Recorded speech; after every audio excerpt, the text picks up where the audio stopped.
ఉత్తరప్రదేశ్లోని లక్నోకు సుమారు 150 కిలోమీటర్ల దూరంలో సీతాపూర్ అనే జిల్లాలో నైమిసారణ్య క్షేత్రం ఉంది.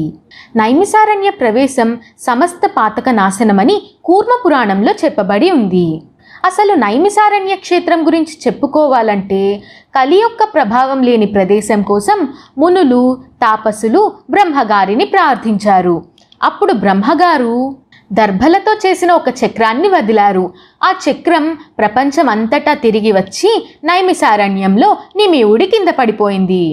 అరణ్యంలో చక్రానికి ఉన్న నిమివుడి కింద పడింది కాబట్టి ఈ క్షేత్రానికి నైమిసారణ్యం అనే పేరు వచ్చింది. జనన మరణాలు ఒక చక్రం, పుట్టడం, మరణించడం, మళ్ళీ పుట్టడం, మళ్ళీ మరణించడం. అయితే ఈ చక్రాన్ని వదిలి మోక్షసిద్ధి కలగాలంటే సంసారం అనే నిమివుడి పడిపోవాలి. అటువంటి సంసారం అనే నిమి పడిపోయే ప్రదేశమే నైమిసారణ్యం. ఎన్నో వేల మంది ఋషులు, మునులు, తాపసులు వారి వారి శిష్యగణాలతో తపస్యాదులు చేసుకున్న గొప్ప తపోభూమే నైమిసారణ్యం.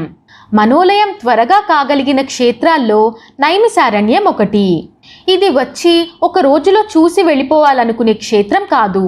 ఇదొక గొప్ప సాధనా క్షేత్రం. అతి ప్రాచీన దేవాలయాలు, ఉన్నతమైన దేవతా వృక్షాలు, గోమతీ నది, శ్రీచక్ర తీర్థం ఇటువంటి మరెన్నో గొప్ప గొప్ప విశేషాలతో ఉన్న క్షేత్రం ఇది. అసలు నైమిసారణ్యంలోని రజస్సు అంటే మట్టి తాకగానే సకల పాపాలు హరించుకుపోతాయి. అరుణాచల గిరి ప్రదక్షిణం చేసినట్టే నైమిసారణ్యానికి కూడా ప్రదక్షిణం చేస్తారు. కానీ అది మొత్తం అడవి ప్రాంతం కావటం వల్ల అక్కడి వారే చేస్తూ ఉంటారు. అలాగే సింహాచల క్షేత్ర ప్రదక్షిణోత్సవం లాగా నైమిసారణ్యంలో కూడా ప్రతి సంవత్సరం ఫాల్గుణ శుక్ల పంచమి నాడు చేస్తూ ఉంటారు.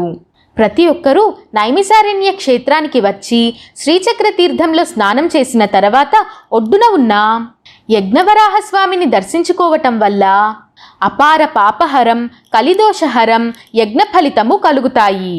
ఈ దివ్యధామానికి వచ్చి ప్రతి ఒక్కరూ కనీసం ఒక్క రోజైనా నిద్ర చేసి అనుష్ఠానాదులు చేసుకొని ప్రత్యేక దీక్షలు మంత్రాలు ఉంటే వాటిని ఇక్కడ సాధన చేసుకుంటే ఎంతో మంచిది. కారణం ఇది సిద్ధక్షేత్రం.